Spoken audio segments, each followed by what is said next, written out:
So, business news these days often features stories of restructuring and layoffs and the impact of AI on jobs. Today, I have a guest to discuss what's actually changing about employment relationships, how organizations are rethinking their workforce models, and where hiring's actually headed over the next few years. That whole discussion's coming up now. And this is the HR Hub. Keep listening to learn about this and anything related to HR. You can also find me on YouTube. So today, my guest is Dr. Nita Chhinzer. Nita is an associate professor of HR at the University of Guelph, and she's an expert on current trends in restructuring and employment. She blends her research and practice with engaging in consulting and executive professional development around strategic HR. Hi, Nita. How are you? Hi. Thanks for having me on. Well, thanks for coming on. I'm looking forward to this and looking forward to the insights about what's really happening. Just what's really happening. Yes, and there's a lot not happening. The books, because the books were written a long time ago. We're going forward thinking today. Right. That's right. So what are you hearing from employers and employees about recruitment challenges right now? It's absolutely wild. We're having conversations with employers, and I do on a weekly basis, where they're saying things like, we're having a really hard time finding employees. We don't know where they are. We're unable to get good quality candidates, or all of our candidates look the same. And then on the other side, I'm having conversations with new grads, with executives who are coming back into the system, with alumni, and overall with the stats people in the labor economics world. And they're saying that people are having a hard time finding jobs. So what's really interesting is we've got this significant mismatch right now where employees are saying they can't find jobs and employers are saying they can't find workers. And that's a really weird dichotomy that we're existing in right now. That does seem weird. What is It does. actually happening there? Well, okay, so what's happening here is that employers have been traditionally relying on their old systems to try to find talent. And the way that employers brought on employees was they would generally bring them in for entry-level positions. And then, 50% of people on average work through the organization. So there was a lot of internal mobility. And that first entry-level job was kind of a feeder into getting exposure to an individual, figuring out what their skills are, training them, developing them, and then using them within the organization. But organizations are beginning to flatten out. And they're flattening out not just because of technology, but because they're trying to be more cost effective. They're trying to be more responsive to shareholder demands. They're trying to reduce redundancies. So they're flattening out. And a lot of these entry-level jobs are really gone now. Some of them have been replaced by technology. Some of them have been outsourced out of the country because they're perceived to be highly repetitive entry-level jobs. And companies are now saying that we don't have the internal talent that we need. What they're doing is they're going outside and they're saying, okay, let's go put an ad up on Indeed. And what's happening on the employee side is employees have tuned in. And they're now tailoring their resumes and tailoring everything. They're essentially feeding the job description and their resume into AI, finding a perfect match, and then feeding that back into the system. So now employers are like, oh my goodness, I cannot differentiate between a good candidate and a bad candidate because every candidate is beginning to look the same. And now what they're beginning to do is push back on some of those traditional networking and recruitment techniques that were not open to everybody. So they're going back and they're asking employees for referrals. Because rather than going out into the abyss and getting 3,000 applicants, it's easier for me to deal with, 30 potential referrals or 10 potential referrals. I feel like some of that screening has gone through my existing staff. So it's kind of like this crowdsourcing of recruitment by asking your employees to go and get referrals. Sometimes they're being incentivized. They're being told, oh, you'll get $500 if someone stays on for 1 month or 6 months or 10 months, or you'll get $10,000 if they end up getting some really high executive. So they're going to the networking sites, their referral sites, they're going to networking sites. So they're going to the places like career fairs, or they're going to places where they think that they might be able to find talent like professional associations. For example, an accounting professional association is probably a good spot to go to find an accountant. But those people who are outside of that association, outside of that event, are essentially locked out of that employment recruitment realm. And the other thing that they're doing is they're going towards uh, recruitment agencies. So recruitment agencies are becoming more important because recruitment agencies essentially pre-screen and have a bench ready of people who are willing to do work that have been screened. So these employees are having a hard time finding a job. They are out of those places now that Right. employers are going to go find work. Right. Okay.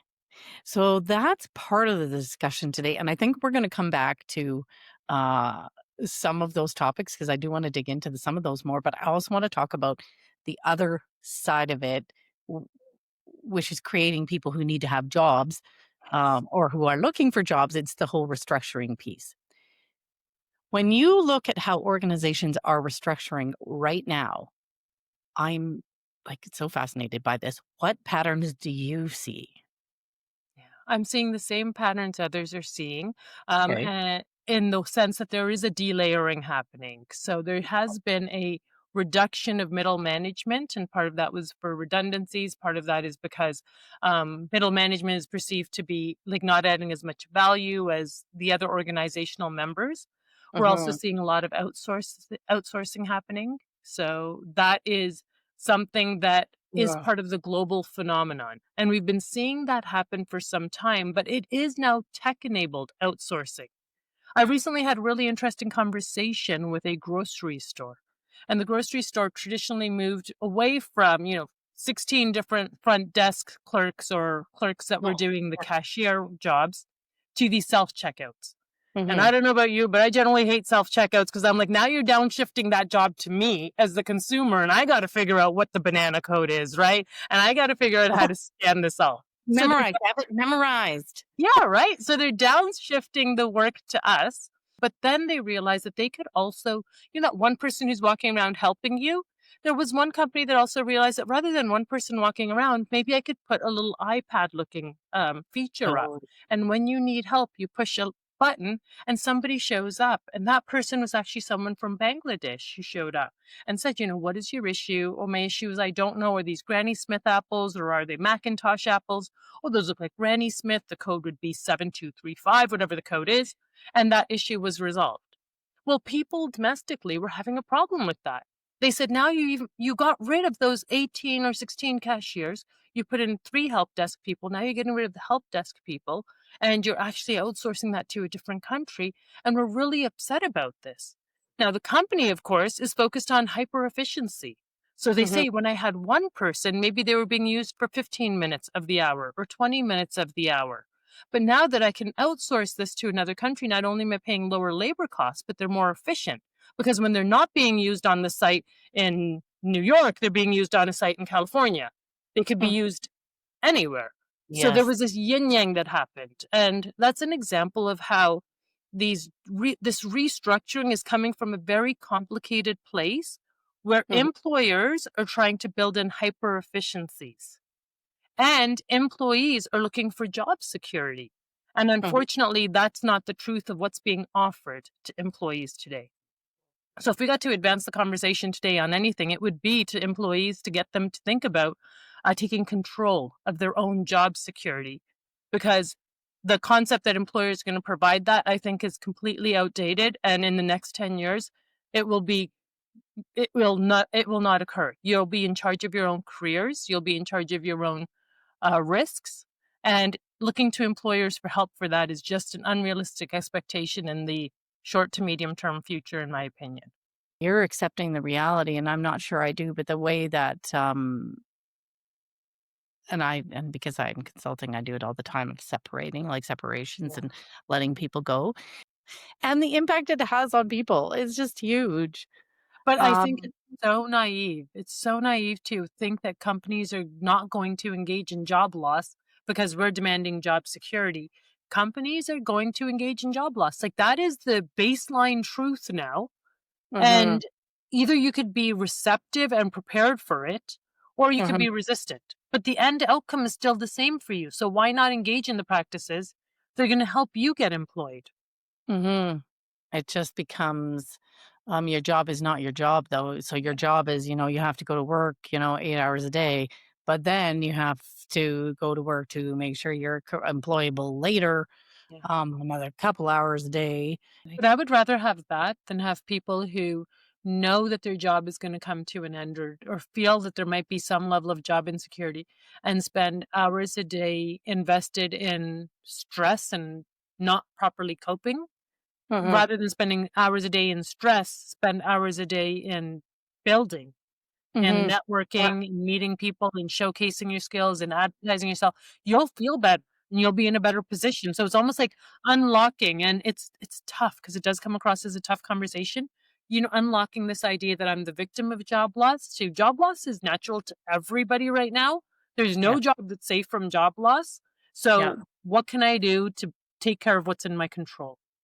I wasn't planning on asking this question, but now I have to know. How do employees it's a bit off topic, but how do employees manage their own job security? It comes down to taking kind of the bull by the horns. So there's a couple of things you have to do. One Mm, is in this era of restructuring and recruitment, so it does actually link back to our initial recruitment topic, is you have to worry about developing your own skills and competencies. uh, So employers are no longer going to offer you the ability to go in and learn on the job.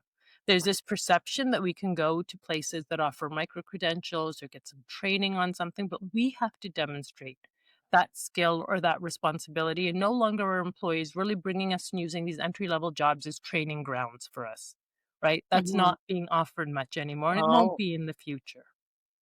uh, The second thing we have to do is really become aware that in the past, our perception is that humans are adaptable to change, but a lot of these conversations around restructuring and employment are happening behind closed doors.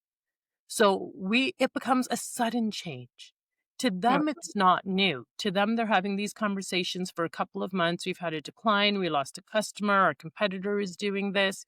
And now they're coming to us with their final solution. So sometimes it catches us off guard that, wow, mhm. this change is happening. And in traditional sectors like healthcare and tech, where we thought those jobs were really high in demand, restructuring is happening there too. And companies are really looking to continuously adapt their workforce to whatever their external environmental needs are. So, one thing I would recommend is be part of the meetings and be part of the groups that employers are now going to recruit in. So that unfortunately does mean like getting out of your house, participating in networking, keeping Oh, yeah. yourself active. The second Mhm, thing would be to go out and be ready for change. So mm, recognize that this employer is not going to offer you job security for the time that you're employed. That's great, but if you are no longer employed, it's your job to make sure that you are employable. So stay up to tune with what's going on. Continue to update yourself. Get the information that you need. And then the third thing that I'd recommend too is focus on your competencies. Really think about what you are good at and don't get stuck with your job title. Don't get stuck with your industry.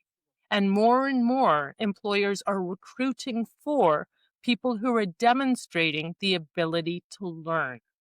So you want to really lean into this idea that recruitment in the past might have been around where you went to school, how many years of work experience you had, if you had this designation. But now it's more about, are you adaptable? Are you a problem mhm. solver? Are you uh, able to adapt to change? Are you willing to learn? And those seem to be the ways that will propel people into that potential candidate pool. So the restructurings are happening alongside a lot of, well, lots of headlines about massive layoffs, Yes. and job losses. So what's actually driving all that, those layoffs, the restructuring, and how much does AI play into that? AI is, I think, taking a lot of the heat for the Mhm, layoffs, but it's not AI alone. So, mhm, technology enabled layoffs are essentially around productivity. And mhm, companies are leaning into tech because it is the way of the future. But at the same time, we have a lot of other things going on. So, there is a lot of geopolitical uncertainty. And if you mhm. follow the narrative, we'll see how many different spaces and places are in conflict right now that's creating a very macro level uncertainty. And Mhm. Companies don't know where they're getting their supplies, who they're selling to, whether their clients are active or not. And that macro level uncertainty has caused companies to say what we need to do is be as lean as possible so we Mm, could be agile. They mhm, don't want a talent hoard anymore. They're saying maybe what we could do is move to other models. We see this, for example, in the tech industry. The tech mhm, industry during COVID really got into talent hoarding. They realized in the tech industry that, oh my gosh, I need an engineer. Engineers are hard to find, or coders are hard to find. And they just hired. And they paid premiums to hire and keep people who weren't actively producing anything because they didn't want their competitors to have it. And in the last 5 years, for example, with the tech industry, we've seen the pendulum swing. And now what they've done is they've moved towards these temporary gigs. They've moved towards contract jobs. They've moved towards laying off the people that they hired at mhm, premiums when there mhm, was a shortage of people in the tech industry, to now laying off the premium employees and rehiring at market values. So they're mm, using layoffs as a tool to fix some of the compensation problems they had. They're using mhm, layoffs as a tool to share the risk of uncertainty by saying, I can't hoard talent. Now, instead, what I'll do is I'll just hire on an as needed basis. It's mhm, almost like just in time talent. They went mhm, from having the talent on their bench strength to being like, well, over the next couple of months, I'll need someone who's good at this thing and I'll need someone who's good at that thing. And they're not projecting out so far. So mhm. part of it comes from AI, part of it comes from this geopolitical environment that's causing mass uncertainty, and part of it is also coming from the shifting nature of global demographics. Last year, there were only a few countries that actually grew in demographics. But we do have a birthing crisis. And that birthing crisis is causing us to really see a big shift in demographics. So, our younger demographics are the ones who are tech savvy, the ones who are willing to do things. And our older demographic, this is new, it's relatively new in their lifetime. The older demographics are also putting pressure on certain things like pressures on the healthcare system. Mm, So health expenses are going up and that industry is growing. Whereas the education industry for younger education is shrinking a little bit. And then we're coming back into the education industry now focusing on like over 40s and saying if you want this approach to lifelong learning, we have to hire on people who are willing to teach at exec levels. So all of those demographic changes result in changes to who your clients are. So if your mm. client needs change, you have to change to adapt to that. Now I'm gonna circle back to the skills mismatch that Yes. you talked about initially, and where employers can't find the talent they want, but there are skilled people out there, and so it's like this, you know, Yes. Yes. what is Yep. happening? So employers, and part of it has to do with these small businesses. They don't have the managerial training to Ugh, know how to use the systems. Large businesses, because they have so much bulk and mass hiring, they don't invest in the training and development. But there's lots of ways in which you can actually say, you know, can I actually go and assess the skills that are relevant to the job?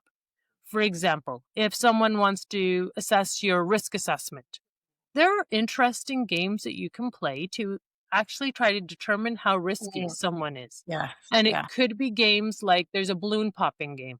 And you've probably seen it at science centers if you have kids, where you push a button and you push a button and you collect points for every time you push the button and the balloon keeps getting bigger until eventually it pops. And you do it over 10 balloons and you have an average. That essentially is testing someone's risk assessment. And so mm, there's fun ways that you can test for that, but employers aren't necessarily using that. They're using the traditional methodology. I'll look at a resume, I'll screen the resume, bring them in for an interview. I'm not going to train the interviewer on what to do. I'll bring them in for an interview and then assume that the interviewer had a fair assessment and didn't follow their gut feel. And that's mhm, possibly what's leading to the mismatch in the skills that are being brought on. So the other thing that's leading to the skills mismatch is a geographic mismatch.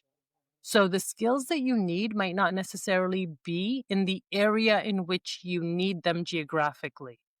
For example, again, because I'm in Canada, we have international talent coming here all the time. And I see international talent that really wants to expand this idea that we could get into, say, the textiles industry or other industries. But those industries aren't necessarily big in our region. And rather than me saying to employers that, hey, listen, you've got to change the nature of the job, my recommendation to employees is, if you want a job and your industry is in decline or your local region doesn't have a lot of employment in that, and you can find transferability of your skills, you should be able to think about moving and move to where the jobs are. And we Mhm. do know that regional unemployment rates vary. Mhm. We have certain spaces that have become completely emptied out because of the auto sector decline, and people who were traditionally auto sector workers had transferable skills but didn't want to change their geography. Well, we Yeah. can't create jobs in your geography, but there are other geographies in which that job might be. It might be a city that's 2 hours away. It might be a city that's 10 hours away. But Mhm. maybe those are the kinds of decisions we're going to have to make during times of restructuring. Yeah, those are big decisions though, and, if ever there's a mass exodus of people, then your housing prices drop, and, Yes. and that is can be, very financially impactful. And you've got Um a spouse working or a family Oh, member yeah, working. like, There's so that's many dual actually income yeah. households. Kids are in school. You've got aging parents nearby. Like our generation definitely has it very tough to make those decisions. But I do think that we have to really either adapt to think about where our skills could apply within our geography. And if not, then think about moving geographies if we want to remain employed. Or become an entrepreneur, which is Yes. also a scary proposition. We won't go there. All right, can you tell me about AI? Um, I keep hearing about how AI is eliminating entry level positions. Mhm. And it was pretty like, it's pretty obvious that it might do that. But people need to start somewhere and build skills. I keep asking this question, what's gonna happen to the new grad? Like, what's gonna happen? What are the opportunities for them? I keep asking people. No one has had a decent answer yet. Maybe you're the first. I think that what's happened is there has been a drying out of entry level work. And Mhm, employers are naively thinking that they can eliminate that, but they still have a high dependency on mhm, internal promotions. So, where are you now going to hire for a mid level employee when you mhm, haven't had any entry level employees to practice, get exposed to, normalize your culture with, train? So it's a yeah, really naive short-term approach to say that we're going to take our entry-level workers and, you know, not give them full-time jobs. We'll give mhm, them internships, we'll give them part-time jobs, or we'll eliminate this altogether, or we'll go offshore. So it does seem to be a poor short-term strategy for organizations. mhm, What I do recommend to them is that organizations should look at this as an investment. So, mhm, unfortunately, many organizations look at human resources as a cost, but you mhm, can look at this as an investment where if you get 4 to 6 months worth of exposure to an individual, you're in a better position to then fit them within the organization later on. mhm, And these investments often come, and this is my advice to employees, in the form of non-standard work arrangements. So we think about jobs, we think about Monday to Friday, 9 to 5, like yes, this yeah, archaic concept of a job being 40 hours a week, 5 days of the week. But these other non-traditional work arrangements are, it could be part-time, it could be contract, it could be internships, it could be gig work. It could be that you're doing this one component, but it helps you get exposure to the organization. mhm, And a lot of the new careers that we're beginning to see are less mm, about me having a full-time job and expecting job security, and it's more about me taking on this protean career, like a just-in-time career, where I say, "These are the skills that I have to offer. I can go and be a professor in these 5 classes and teach those, and that's gonna consume 25 hours of my week, and then I can go and consult in this, then I can go and speak on that, then I can go and train somebody in this." So it's the same base skill that I have, but rather than mhm, having one employer offer me full-time employment, I'm pieceworking the work as my skills become more and more applicable. And we mm, saw this really um, as something not just because of AI, but also because the platforms like Freelance or Fiverr, Mhm. Yeah, there's yeah, platforms that allow you to do this. And that conversation started, like, I'm a big fan of Dwayne The Rock Johnson, right? It started when there's that concept of like hustle culture. yeah. There was like the girl bosses and people who were entrepreneurs and people who had side jobs and multiple job holders. And they were seen to be the hustlers and the movers and the shakers. And those Mhm, were the ones who are really exploring new opportunities and keeping themselves financially secure while taking risk in one place, but not taking risk in another. So it's really changed how we approach our careers. And it's mhm, not just AI driven, it's driven by a whole host of technological approaches. mhm. From an employee perspective, that sounds exhausting. It is exhausting, and the risk is all downshifted to us as employees. Mhm, If the company decides not to hire, if if there is a freeze happening, and they're happening across the globe right now, mhm, hiring freezes, layoffs, restructurings, delayerings, they're happening across the globe now. That means that we now are taking on the brunt of trying to find where employment is, trying to mhm, demonstrate the value of what I can add. And the way that we would do that, of course, is by doing three primary things. One is we have to engage in continuous learning. And that continuous learning, we have to demonstrate that. So that means that you have to actually like build your own personal brand. And if this is the type of career that you want, or this is the type of career that you've been forced into, the realistic thing is that you have to say that I'm good at this, and then you build a brand, go on podcasts, create a LinkedIn site, create some social media presence for yourself around that brand. Second is mhm, to demonstrate that learning. So get the micro credentials, get those little badges, demonstrate that you are actively involved in that conversation. And then the third is networking. And to mhm, network, you have to be part of groups. You have to go out and participate. And now mhm, participation is very different from membership. Easy for me to say I'm a member of the Canadian Association of Management Consultants, but there's like 2,000 members. Is my membership significant? Am I contributing in a way? Am I meeting people? Am I going out and doing something with that membership where my presence is becoming known? So it's like it's really shifting a lot of the way that we think about our careers and who's responsible. And it mhm. is and has been traditionally more and more us being responsible for our own careers. Where can someone find you if, they wanted to reach out for more information on any of these topics? So speaking about networking, I'm on LinkedIn, so that's always a great space to find, and so that's where you build your personal brand. I do have a website, www.nitachinzer.com, and I've been at University of Guelph in the Department of Management for the last 19 years. I'll probably stay there as long as they'll keep me, and so if you're looking for me, that might be a good place too.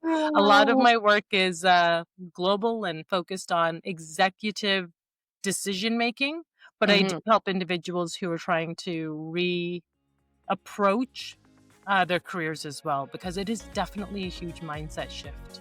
Well, thanks, Nita. That was great. There was some. I felt a little bit like tough love in there, though, where we have to take ownership of our careers. That's always been true, but we used to be able to skate by, and now I think we can't. We have, however, reached the end of this episode. If there's any insights out there for you in the audience, please share in the comment section. Thanks for listening, and we'll catch you next time when I talk with another amazing guest.